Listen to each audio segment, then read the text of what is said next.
Redmi Note 12 Pro Plus ஓட review. என்னடா இவ்வளோ நாள் கழிச்சு போடுற அப்படின்னு கேட்குறீங்களா? ரீசெண்டாக தான் ஒரு 20 டேஸ்க்கு முன்னாடி நமக்கு டிவைஸ் அனுப்பியிருந்தாங்க. நம்ம தரவாக செக் பண்ணிட்டோம். ஸோ இது வரைக்குமே ரெட்மி அப்படின்னு பார்த்தா ஒரு ஆன்லைன் பிராண்டாக இருந்தது. பட் இப்போ அதை ஒரு ஆஃப்லைன் பிராண்ட் அப்படின்னு யாரோ சொல்லி அதை நம்ப வச்சு கொஞ்சம் கொஞ்சமாக மாறிட்டு வருது. கங்கா சந்திரமுகியா நின்னா கங்கா சந்திரமுகியா தன்னை நினைச்சுக்கிட்டா. ஸோ முழுசாவே ரெட்மி ஆஃப்லைன் பிராண்டாக மாறிடுச்சா? வீடியோக்குள்ளே டீட்டெயில்டாக பார்ப்போம். ரெட்மியோட Note 12 Pro Plus இதோட டிசைன் அப்படின்னு பார்க்கும்போது ரியர்ல ஒரு செம பிரீமியமான ஒரு டிசைன் கொடுத்துருக்காங்க. அது மட்டும் இல்லாமல் கிளாஸ் பேக் கொடுத்துருக்காங்க. ஃப்ரண்ட்ல டிஸ்பிளேக்கு கார்னிங் ஒரு கிளாஸ் 5 ப்ரொடக்ஷன் கொடுத்துருக்காங்க.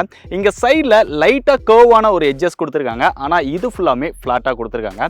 அதனால கையில் பிடிக்கும்போது ஒரு நல்ல பிரீமியமான ஃபீல் கிடைக்குது. ஆனால் மொபைல் வந்து கொஞ்சம் பல்காக இருக்கிற மாதிரி இருக்கு, கொஞ்சம் பெருசாக இருக்கிற மாதிரி இருக்கு. மொபைலோட வெயிட் அப்படின்னு பார்த்தாலுமே 208 கிராம் கொடுத்துருக்காங்க. திக்னஸ் 8.9 mm கொடுத்துருக்காங்க. இதை இன்னும் கொஞ்சம் கம்மியாக கொண்டு வந்திருக்கலாம். இந்த கேமரா டிசைனுமே ரொம்பவே நல்லா இருக்குது, பார்க்கிறதுக்கு அட்ராக்ட் பண்ணுது. பட் இந்த கேமரா பார்த்தோம் அப்படின்னா டைரக்டா நம்ம கீழே வைக்கும் போது அது ஸ்கிராட்ச் ஆகிறதுக்கு அதிக வாய்ப்பு இருக்கு. இந்த ரிங்கை இன்னும் கொஞ்சம் பெருசா கொடுத்திருந்தா நல்லா இருந்திருக்கும். சோ ஓவராலா டிசைன் வந்து நல்லா பண்ணியிருக்காங்க. இதுல டிஸ்பிளேயுமே செம்மையா கொடுத்திருக்காங்க. 6.67 இன்ச்ல Full HD Plus OLED display கொடுத்திருக்காங்க. 120 Hz ரெஃப்ரெஷ் ரேட் இருக்கு, HDR10+ சப்போர்ட் இருக்கு, வைட் ஒன் L1 சப்போர்ட்டும் இருக்கு, டால்பி விஷன், டால்பி அட்மாஸ் சப்போர்ட்டும் கொடுத்திருக்காங்க. அது போக இதுல ஆல்வேஸ் ஆன் டிஸ்பிளேவும் கொடுத்திருக்காங்க. ஆனா லாக் ஆனதுக்கு அப்புறம் 10 செகண்ட் வரைக்கும் தான் மேக்ஸிமம் தெரியுது. அதை இன்னும் கொஞ்சம் பெட்டரா கொடுத்திருந்தாங்க அப்படின்னா நல்லா இருந்திருக்கும். இங்க பிரைட்னஸ் அப்படின்னு பார்த்தாலுமே பீக்கா 900 nits கொடுத்திருக்காங்க. அவுட்டோர் இன்டோர் ரெண்டு இடத்துலயுமே நல்ல ஒரு பிரைட்டரான டிஸ்பிளேவா இருக்கு. இது போக வியூவிங் எக்ஸ்பீரியன்ஸ், டச் ரெஸ்பான்ஸ் இதெல்லாமே நல்லா இருக்கு.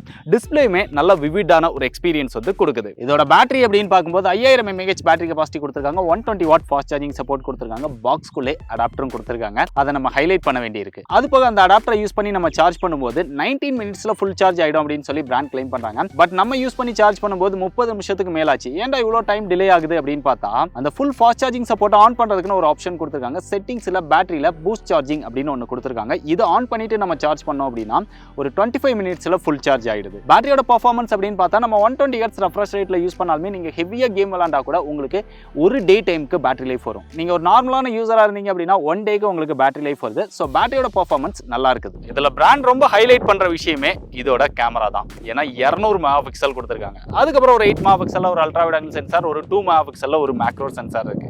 இந்த 200 மெகாபிக்சல் கேமராவோட பெர்ஃபார்மன்ஸ் அப்படின்னு பார்த்தா டே டைம்ல நம்ம போட்டோஸ் எடுக்கும்போது அந்த போட்டோஸ் வந்து நல்லா இருக்கு, எக்ஸ்போஷர் நல்லா இருக்கு, டைனமிக் ரேஞ்ச், ஷார்ப்னஸ், டீடைல் இதெல்லாமே ஓகேவா இருக்கு.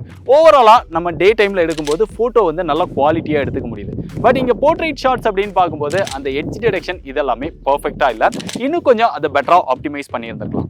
அதே நேரத்தில் இங்க அல்ட்ரா வைட் ஷாட்ஸ் அப்படின்னு பார்க்கும்போதுமே அது கொஞ்சம் நாய்ஸியா இருக்கு, அதுவுமே இன்னும் பெட்டர் பண்ணியிருந்திருக்கலாம்.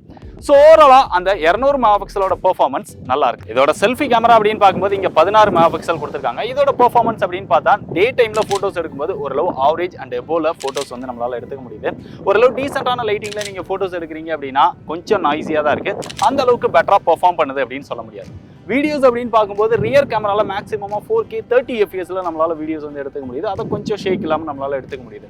செல்ஃபி கேமரா அப்படின்னு பார்க்கும்போது 1080 60 fps நம்மளால வீடியோஸ் வந்து எடுத்துக்க முடியுது.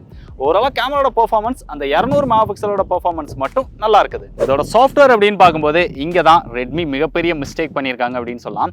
இந்த mobile out of the box Android 12 MIUI 13 தான் லான்ச் பண்ணாங்க. இது ஒரு 5G மொபைல் தான். 5G பேண்ட் சப்போர்ட்லாம் கொடுத்திருந்தாங்க. ஆனா 5Gக்கான அப்டேட் வந்து ரோல் அவுட் பண்ணல. அதை ரீசெண்டாக தான் MIUI 13.0.6 வந்து ரோல் அவுட் பண்ணியிருந்தாங்க. அதுக்கப்புறமா 5G வந்து யூஸ் பண்ண முடியுது. லேட்டஸ்டா பிப்ரவரி மந்த்துக்கான செக்யூரிட்டி பேச்சஸ் வந்து கொடுத்திருக்காங்க. இது போக எப்பயும் கொடுக்குற மாதிரி நிறைய ப்ளோட்வேர்ஸ் இருக்கு. பட் இதுக்கு முன்னாடி இருந்ததை விட கொஞ்சம் குறைச்சிருக்காங்க அப்படின்னு சொல்லலாம். பட் மேக்ஸிமம் நம்மளால அன்இன்ஸ்டால் பண்ணிக்க முடியுது. ஆனா ஒரு 8 ஆப் மட்டும் அன்இன்ஸ்டால் பண்ண முடியல. அது போக எப்பவுமே இருக்கிற மாதிரி அந்த நிறைய ஆட்ஸ் தொல்லை இதுலயுமே இருக்குது. ஏன் இதுல சாஃப்ட்வேர் வந்து ரொம்ப ஒர்ஸ்ட் அப்படின்னு சொல்றேன் அப்படின்னா இப்போதான் Android 12 வந்து லான்ச் பண்ணியிருக்காங்க. இன்னுமே Android 13க்கான அப்டேட் வந்து ரோல் அவுட் பண்ணல. இதுல அப்டேட் அப்படின்னு பார்த்தாலுமே 2 OS அப்டேட் தான் கொடுப்போம் அப்படின்னு சொல்றாங்க. ஆல்ரெடி Android 14க்கான பீட்டா வெர்ஷன் வந்து ரிலீஸ் பண்ணிட்டாங்க. பட் இன்னுமே Android 13 வரல. மேக்ஸிமம் வந்தாலுமே உங்களுக்கு Android 14 வரைக்கும் தான் வரும். ஒரு சிலர் Android 15 வரும்னு நினைச்சிட்டு இருக்கலாம். பட் அது வரதுக்கு வாய்ப்பு கிடையாது. இது போக செக்யூரிட்டி பேட்ச் அப்டேட் அப்படின்னு பார்த்தாலுமே 4 வருஷத்துக்கு கொடுப்போம் அப்படின்னு சொல்லியிருக்காங்க. அதுவுமே ஒவ்வொரு குவார்டர்லி தான் அப்டேட் கொடுப்போம் அப்படின்னு சொல்லியிருக்காங்க. ஸோ மந்த்லி உங்களுக்கு செக்யூரிட்டி பேட்ச் அப்டேட்டும் வராது. அது மட்டும் இல்லாமல் இந்த MIUI 13ல நிறைய பக்ஸும் நம்மளால பார்க்க முடியுது. ஸோ ஓவராலா சாஃப்ட்வேர் எக்ஸ்பீரியன்ஸ் இந்த மொபைல்ல பெஸ்டா இல்ல. இதோட பெர்ஃபார்மன்ஸ் அப்படின்னு பார்க்கும்போது இங்கேயுமே சொதப்பி வச்சிருக்காங்க. இங்க MediaTek Dimensity 1080 அப்படிங்கிற ஒரு மிட் ரேஞ்ச் செக்மெண்ட் ப்ராசஸர் கொடுத்துருக்காங்க. இதோட ஆண்ட்ராய்டு ஸ்கோர் அப்படின்னு பார்த்தா 4,31,000 வருது. இதோட கேமிங் பர்ஃபார்மன்ஸ் அப்படின்னு பார்த்தாலுமே ஹையர் அண்ட் கேம்ஸ் எல்லாம் நல்லாவே ஹேண்டில் பண்ணுது, நல்லாவே நம்மளால ப்ளே பண்ணிக்கவும் முடியுது. ஹெவியாக ப்ளே பண்ணாலுமே மொபைலில் ஹீட்டிங் இஷ்யூமே பெருசாக கிடையாது. இது போக LPDDR4X டைப் RAM கொடுத்துருக்காங்க, UFS 2.2 சப்போர்ட் தான் கொடுத்துருக்காங்க. இதை இன்னும் கொஞ்சம் பெட்டராக கொடுத்துருந்துருக்கலாம். அது போக இந்த பிரைஸ் செக்மெண்ட்க்கு இவங்க ஃபிளாக்ஷிப் லெவல் ப்ராசஸரை கொடுத்துருந்துருக்கலாம். ஏன் மிட் ரேஞ்ச் செக்மெண்ட் ப்ராசஸர் கொடுத்தாங்க அப்படின்னு தெரியல. அதுவே ஒரு பெரிய குறையாகவும் பார்க்கப்படுது. இதோட பிசிக்கல் பிளேஸ்மெண்ட் அப்படின்னு பார்த்தா டாப்ல இங்க 3.5mm ஜாக் கொடுத்துருக்காங்க, இங்க ஒரு ஸ்பீக்கர் வந்துருது, பக்கத்துலேயே செகண்டரி நாய்ஸ் கேன்சலேஷன் மைக் கொடுத்துருக்காங்க, IR பிளாஸ்டர் கொடுத்துருக்காங்க. லெஃப்ட் சைடில் வந்தால் எதுவுமே கொடுக்கல. பாட்டமில் வந்தால் இங்கே சிம் ஸ்லாட் வந்துருது, அது ஓப்பன் பண்ணால் டுயல் சிம், 2 சிம்மே 5G சப்போர்ட் பண்ணோம். இது ஒரு 5G மொபைல். பக்கத்துலேயே மைக் வருது, டைப் சி சார்ஜிங் போர்ட் வருது, அது பக்கத்தில் ஸ்பீக்கர் கொடுத்துருக்காங்க, டுயல் ஸ்டீரியோ ஸ்பீக்கர், அது போக டால்பி அட்மாஸ் சப்போர்ட்டும் இருக்கு. மியூசிக் எக்ஸ்பீரியன்ஸ் ரொம்பவே நல்லா இருக்கு. ரைட் சைடில் வந்தோம் அப்படின்னா வால்யூம் அப் டவுன் பட்டன் கொடுத்துருக்காங்க, கீழே பவர் பட்டன் கொடுத்துருக்காங்க. பவர் பட்டன்லேயே ஃபிங்கர் பிரிண்ட் சென்சாரும் வந்துருது. இங்கே AMOLED டிஸ்பிளே இருந்தாலுமே under display finger print sensor கொடுக்கல. ரெட்மியில் இதெல்லாம் நம்ம எதிர்பார்க்க முடியாது. கொடுத்துருந்தாங்க அப்படின்னா நல்லா இருந்திருக்கும். சைட் மவுண்ட் ஃபிங்கர் பிரிண்ட் சென்சாருமே நல்லா ஃபாஸ்ட்டாக அக்யூரேட்டாக ஒர்க் பண்ணுது.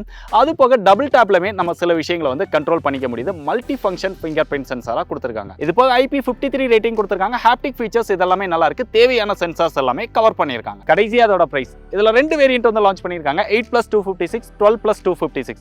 அந்த ஸ்டோரேஜை வந்து 256 அப்படின்னே கொடுத்துட்டாங்க. ரொம்ப நல்ல விஷயம். ஷாமி தான் இப்படிலாம் கொடுக்குறாங்களா அப்படின்னு நம்மளை கொஞ்சம் ஆச்சரியப்பட வைக்குது. ஏன்னா 128 கொடுக்கல. இதோட பிரைஸ் அப்படின்னு பார்க்கும்போது 8+256 30,000 பிரைஸ் செக்மெண்ட்க்கும் 12+256 33,000 பிரைஸ் செக்மெண்ட்க்கும் சேல் பண்றாங்க. ஸோ இந்த பிரைஸ்க்கு இது ஒர்த்தா அப்படின்னு கேட்டீங்கன்னா, ஒரு நல்ல டிஸ்பிளேயோட, ஒரு நல்ல பில் குவாலிட்டியோட, ஒரு நல்ல ஃபாஸ்ட் சார்ஜிங் சப்போர்ட்டோட, 200 மெகாபிக்சல் கேமராவோட ஒரு மொபைல் வேணும் அப்படின்னு நினைச்சீங்கன்னா இதை ட்ரை பண்ணி பார்க்கலாம். அதே நேரத்தில் ஒரு பெஸ்ட்டான சாஃப்ட்வேர் அப்டேட்டோட, ஒரு பெஸ்ட்டான சாஃப்ட்வேர் எக்ஸ்பீரியன்ஸோட, ஒரு ஃபிளாக்ஷிப் லெவல் பெர்ஃபார்மன்ஸோட வேணும் அப்படின்னு நினைச்சீங்கன்னா கண்டிப்பா இந்த மொபைல் பிடிக்காது. இது போக இதுக்கு IP ரேட்டிங் கிடையாது, வயர்லெஸ் சார்ஜிங் சப்போர்ட் கிடையாது. இதே பிரைஸ் செக்மெண்ட்ல நிறைய மாடல்ஸ்ல கொடுத்துருக்காங்க. ஸோ அந்த மாதிரி நீங்க ட்ரை பண்ணி பார்க்கலாம்.